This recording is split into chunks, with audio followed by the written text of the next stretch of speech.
Gunung Salak, sebuah nama yang tak asing lagi bagi para pendaki di Indonesia. Tapi di balik keindahan puncaknya yang menyentuh langit, tersembunyi sisi kelam yang telah merenggut banyak nyawa. Gunung ini bukan sekedar medan pendakian. Ia adalah gerbang antara dunia nyata dan sesuatu yang tak bisa dijelaskan oleh akal manusia. Ada yang bilang, jika kau mendaki terlalu dalam, kau tak akan kembali sebagai dirimu yang sama. Ada pula yang percaya Gunung Salak menyimpan lebih dari sekedar mitos. Ia menyimpan energi, penjaga, dan cerita-cerita yang tak pernah ingin diceritakan. Malam ini, kita akan mengungkap 7 kisah nyata paling mencekam yang pernah terjadi di Gunung Salak. 7 cerita yang pernah didengar, tapi tak semua berani mengulanginya. Inilah Gunung Salak. 7 kisah nyata horor pendakian paling mencekam. Hanya untuk kalian yang cukup berani mendengarkannya hingga akhir. Yang pertama, langkah tanpa sosok. Apa jadinya kalau kamu mendengar suara langkah berat di sekitar tenda, tapi saat kamu keluar, tak ada siapa-siapa? Kisah ini datang dari Tegar, seorang pendaki dari Jakarta yang biasa naik gunung bersama 2 sahabatnya, Dimas dan Yoga.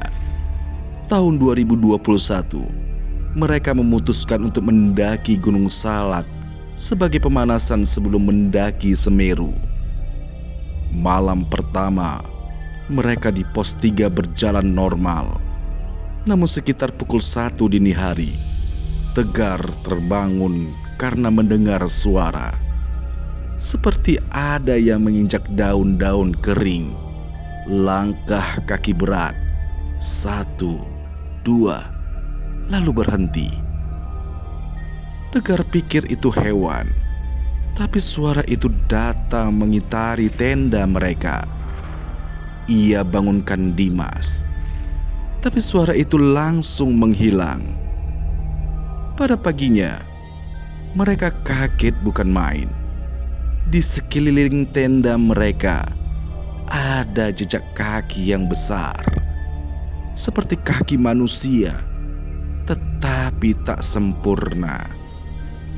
Tidak ada jejak masuk, hanya mengelilingi tenda mereka. Yoga yang awalnya paling berani justru ingin turun saat itu juga. Tapi mereka tetap lanjut.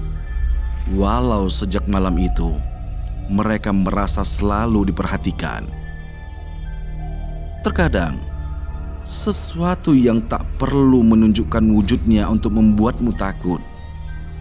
Cukup dengan langkah tanpa sosok, pikiranmu akan berjalan jauh lebih menyeramkan dari kenyataan. Yang kedua, jalur yang tiba-tiba hilang. Bagaimana jika jalur yang jelas-jelas terlihat tiba-tiba menghilang dan kamu seperti dibawa ke tempat yang lain sendirian? Pak Roni, seorang pendaki senior dan pemandu lokal Gunung Salak, membagikan pengalamannya dari tahun 2007. Ia mendaki seorang diri menuju puncak Manik. Tiba di sebuah pertigaan jalur. Ia memilih jalur kanan, jalur yang biasa ia lalui puluhan kali sendirian. Tapi hari itu, jalur itu terasa asing. Langkah demi langkah, pohon-pohon berubah lebih lebat, kabut lebih tebal, hingga akhirnya ia sadar ia tak lagi di jalur pendakian. Kompas tak bergerak, HP-nya mati. Ia seperti dibawa ke dimensi lain. 3 hari kemudian, tim SAR menemukannya di tempat yang sama sekali berbeda dari lokasi pencariannya. Anehnya, karena berdasarkan penuturan Roni, ia tidak pernah berpindah tempat. Hanya saja, hari-hari terasa sangat panjang dan sunyi. Gunung Salak bukan hanya jalur fisik. Di dalamnya ada lorong-lorong tak kasat mata yang bisa saja menyesatkanmu tanpa alasan yang bisa diterima oleh logika. Yang ketiga, tenda yang digeser. Pernahkah kamu merasakan tenda bergeser dengan sendirinya, seolah sedang ditarik oleh sesuatu yang tak terlihat? Sekelompok mahasiswa pencinta alam dari Bogor mendaki Gunung Salak sebagai bagian dari latihan. Mereka berkemah di dekat air terjun. Malam itu, hujan rintik, angin tenang. Namun sekitar pukul 2 pagi, salah satu dari mereka bernama Nadia terbangun karena merasa tubuhnya bergerak. Ia pikir itu gempa, tapi saat membuka matanya, tenda mereka benar-benar bergeser. Tanpa suara, tanpa embusan angin. Semua teman di dalam masih tidur. Keesokan paginya, mereka menemukan tenda mereka sudah berpindah sekitar 3 meter ke sisi jalur, tanpa ada jejak apapun. Hanya tanah yang bergurat memanjang, seperti bekas tarikan yang paksa. Ketika batas antara dunia manusia dan dunia lain terlalu tipis, sesuatu bisa menjangkau tanpa peringatan. Yang keempat, azan di tengah malam. Apa yang kamu lakukan jika mendengar azan di tengah malam dan di tengah hutan? Fikri dan Nandu adalah 2 sahabat yang berpuasa sambil mendaki. Memutuskan untuk bermalam di jalur sebelum subuh. Saat waktu menunjukkan pukul 2.30 malam, Fikri dibangunkan oleh suara azan. Sayup, jelas dan merdu. Ia bangunkan Nandu, tapi Nandu tak mendengar apapun. Mereka panik. Fikri yakin dia tidak mengigau. Suaranya begitu nyata, seperti berasal dari balik lembah. Ketika turun dan menceritakan pada warga, satu jawaban yang mereka dapat: kalian mungkin melewati tempat yang tak seharusnya dibangunkan. Terkadang, suara yang menggetarkan hati bukan dari tempat yang semestinya.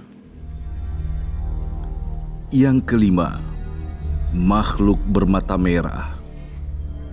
Apa jadinya jika kamu menatap langsung ke mata makhluk yang tak berasal dari dunia kita? Cerita ini datang dari seorang pendaki berasal dari Solo bernama Hendra. Hendra mencoba mendaki jalur selatan Gunung Salak saat hari mulai sore. Saat tiba di batu besar untuk beristirahat, ia merasa ada sesuatu yang mengawasinya. Tanpa angin, tanpa suara burung, tanpa apapun, ia menoleh ke atas, dan di antara pohon berdiri sosok besar, hitam legam, dengan 2 mata merah yang menyala seperti bara api. Sosok itu tak bergerak, hanya berdiri menatapnya lurus. Hendra tak bisa menggerakkan tubuhnya. Ia merasa seperti lumpuh.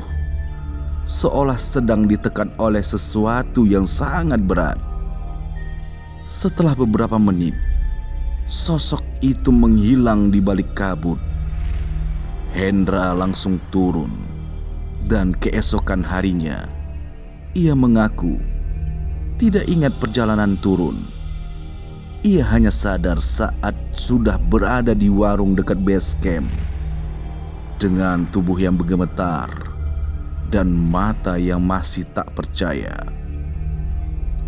Di Gunung Salak ini, kadang kau tak hanya melihat kabut, tapi sesuatu yang sedang menatap balik dari dalamnya. Yang keenam, teman yang bukan teman. Apa yang kamu lakukan jika temanmu kembali ke tenda, tapi kamu yakin itu bukan dia? Rika, perempuan yang ikut dalam rombongan pendakian kampus, terpaksa turun lebih dulu karena kakinya keseleo. Salah satu dari temannya bernama Yuda menemaninya sampai pos di bawah. Tapi malam itu, saat tenda di atas dicek, Yuda tiba-tiba ada di sana. Namun, Yuda hanya diam, duduk tidak menjawab, tidak makan, hanya menatap kosong ke depan. Baginya, sosok itu tidak ada. Semua barangnya hilang. Yang anehnya, tim base camp mengatakan bahwa Yuda belum pernah naik kembali sejak turun bersama Rika. Jadi, siapa yang mereka ajak makan bersama tadi malam? Kadang, gunung tak hanya menguburkan jalur, tapi juga wajah orang yang kita kenali. Yang ketujuh, Pasar Setan Gunung Salak. Benarkah ada pasar gaib di Gunung Salak? Tempat makhluk tak kasat mata berkumpul dan bertransaksi seperti manusia. Cerita paling misterius datang dari Budi dan Rani, pasangan yang mendaki untuk konten dokumenter spiritual. Di malam kedua, mereka mencium aroma sate dan mendengar suara riuh seperti pasar malam, musik, tawa, bahkan suara penjual. Penasaran, mereka ikuti suara itu. Kabut semakin tebal, tapi mereka yakin suara itu nyata. Hingga mereka tiba di sebuah tanah lapang yang kosong dan sunyi. Tapi detik berikutnya, mereka tidak sadar apa yang terjadi. Mereka bangun di pagi hari, di lokasi yang sama, dengan perasaan seperti baru saja kembali dari satu tempat yang tak bisa mereka jelaskan. Warga lokal mengatakan mereka mungkin tak sengaja melintas di pasar setan, tempat makhluk halus menjajakan sesuatu pada orang yang masuk tanpa izin. Jika kamu mendengar suara pasar di tengah hutan, jangan coba-coba mendekat, karena yang berjualan bukan manusia. Gunung Salak tetap berdiri tegak, seolah tak pernah peduli pada cerita-cerita yang menyelimuti lerengnya. Ia tetap menerima langkah-langkah para pendaki satu persatu, tanpa menjanjikan apapun akan pulang dengan jiwa yang sama. 7 kisah ini bukan sekedar dongeng. Mereka adalah potongan dari realita yang tak bisa diterima oleh nalar, tapi diyakini oleh mereka yang pernah mengalaminya. Sekarang, pertanyaan kembali kepadamu. Apakah semua ini hanya ilusi? Delusi para pendaki, lelah yang tersesat dalam ketakutan dan kabut? Atau mungkinkah Gunung Salak benar-benar menyimpan celah ke dunia lain, tempat di mana logika tak bisa menginjakkan kaki? Silahkan tinggalkan jawabanmu di kolom komentar. Tapi ingat, sebelum kamu mendaki ke sana, pastikan kamu tahu bahwa kamu benar-benar ingin pulang.